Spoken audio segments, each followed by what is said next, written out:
kasi bayaran yung sarili. Ang dami ko nakakausap na ganito eh, nakalimutan. Ma'am, 20 years ako sa pagbabag ko. So, naiiyak pa yung asawa. Wala kong bahay, buong sa utang. Nangyari. Puro kadala, puro ano, mga bahay, gadget. Sasabi ko, okay man yan, pero again, importante pong sarili. Tatanda mo tayo. Kung may itinanim, sure may angangin ka para sa future self. 70% expenses plus lifestyle. Sample kung ganyan po tayo ang income mo, maglaan po tayo, share the blessings. Pay yourself para sa future self. Pagkasyahin.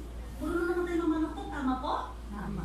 Right? So ang gawin lang pala, stay away from materialism and be financially literate.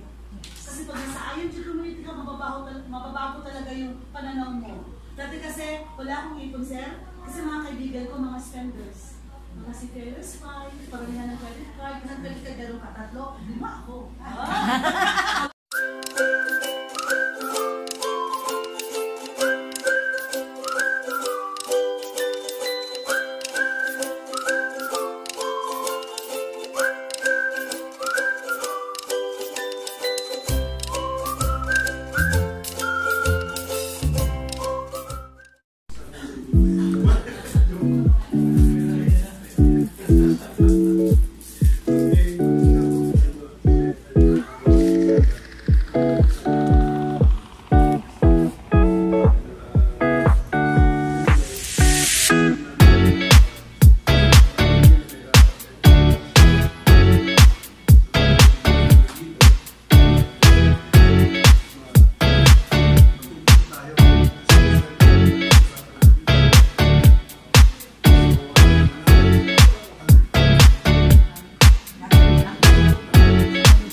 The Luzada couple.